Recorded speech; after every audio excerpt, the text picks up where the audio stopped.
Hey guys, welcome to the second episode of Careers Decoded by DSC MEC, where we interact with professionals working in various fields to learn from and understand their careers.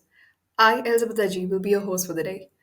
Our guest today is a vibrant personality, an alumni of Rajagiri College of Management and Applied Sciences, a blockchain developer, and at present, a developer relation engineer at Chainstack. I am pleased to welcome Mr. Alan Joseph. I'm glad. Thanks so much for inviting me, first of all. And I'm glad to be honored to be invited to a session at Mortal Engineering College, the DSC club, where I used to usually look up to. I'm glad to be here. So thanks for inviting me. So, watch ahead as he offers as I look into his inspiring journey. So, let's start with the interview. So the first question is developer relations is a very trending job in the industry right now. Many people think that the job of a developer is just traveling to conferences and events. Can you tell us more about the role and what a developer does? Sure, definitely. So you can always argue developer relation engineer is a multifaceted job because it's about like building relationship within the company or the organization with the developer community. It's not only just traveling to like conferences, events, or like whatever. So not only traveling, even you can argue like traveling could be a significant part of the role. It's about maintaining the relationship, building it, and like prospering it so far. And if you could argue about it, like I can say a few points regarding developer relationship. There are like multiple arguments that are like competing to it. So one of them could be you should be able to like the major thing would be to like build the relationship within the community and within the developer oriented area, and you can easily build up the company's product within the developer. Okay, so like I was saying, Yes. the next role would be the responsibilities for a developer relation guy. So I would say you can argue it's like the first one would be to build the relationship within the community, and this would be to build the developer community and within the company's product and like evangelize within it. Second one would be to obviously build content that are like developer specific.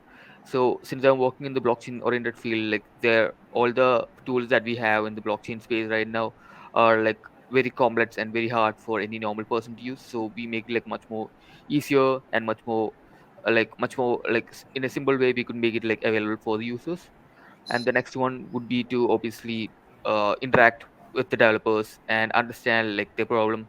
This could be by getting feedbacks, or this could be by understanding like the pain points or anything. And you can make it like much more easier by creating like hosting meetups, or like hosting meetups, like creating content around it, and like you can always like create document and advocate for it. So these are like I would say the major responsibilities. Now these are all like completely dependent on the company you're working for, because as you know the developer role is a completely new role right now.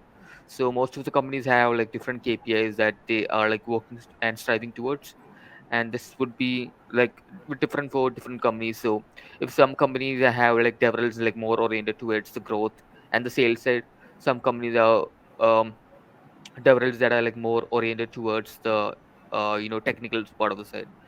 So yeah, this could be a base or a basic introduction of what the developer role could be and what it could mean for like different organization or different companies. Yeah. That's great. Mhm. Moving on, you work as a developer relations in the blockchain industry. Is the role of a devrel in other domains different from the role of a devrel in the blockchain sector? Yeah, so like I was saying, the role of Darrell in like different sectors are like completely different. In the blockchain industry, like I said, it's very complex. Most of the projects that are available right now are like protocol oriented company, and the protocol oriented company is not something that will be like easy for like any normal person to understand. So in the blockchain oriented companies, like we make the complex thing like easier for developers to like build on it. And like since most of the protocols or most of the blockchain company like find it like really hard, because like since even blockchain is a like very a new emerging technology, and that would actually mean that we need people, more and more people who are like adopting the technology and improving it. So in the blockchain field, like as you can say, it's very complex right now, and we make it like much more easier.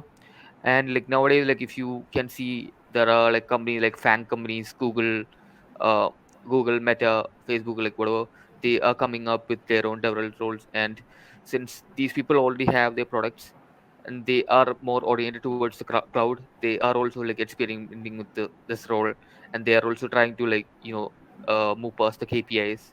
For people who don't know what KPIs are basically the objectives like a role would have.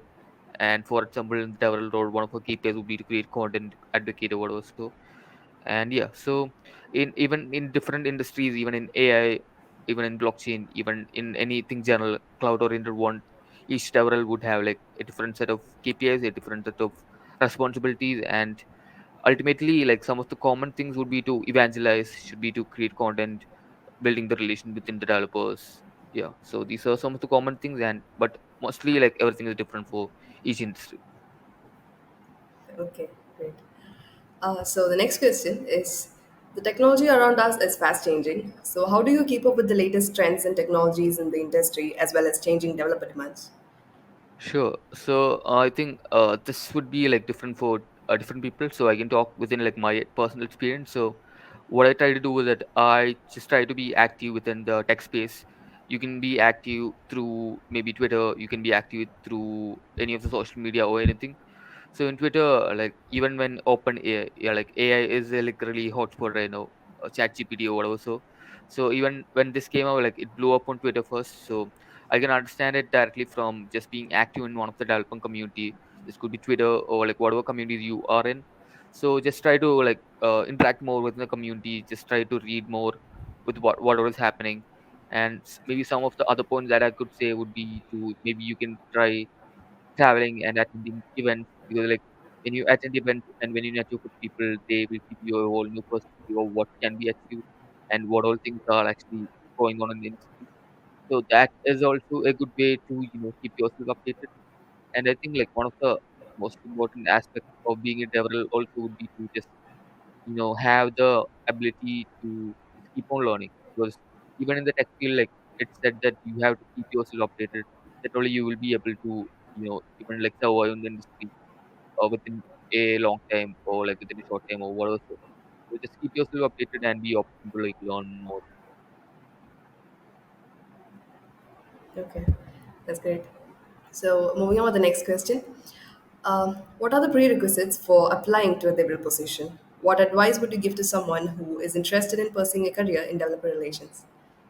Sure. So I would say one of the major prerequisites, like I want all of you guys who are planning to like get into development, would be to actually understand the technical side. So I would suggest you to like be a developer first, then get into the developer side, because once you are a developer, you'll be having the technical knowledge and everything to basically understand and read code or even write code like whenever it is necessary. So for example, my friend who was working as a blockchain developer at a company called Nethermind. So we understanding the developer developer technical knowledge would be a great plus.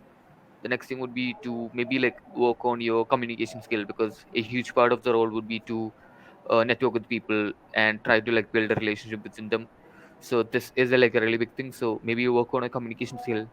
And then the next thing would be to like yeah, like I always say, like have the ability to like pick up any new technical aspect like really fast. This could be like even possible if you have the will to just keep on learning and keeping yourself updated. So these would be the three things that would you would actually require.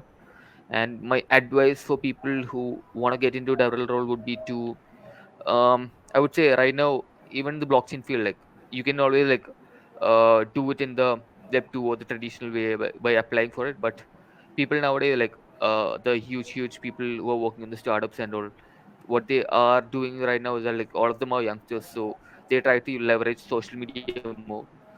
So for me itself, like working evangelizing, building a personal brand in Twitter or Instagram, this really helps out a lot when it comes to building that influence. So maybe try to build your personal brand like within the social media, Twitter, whatever. So or even LinkedIn would even work.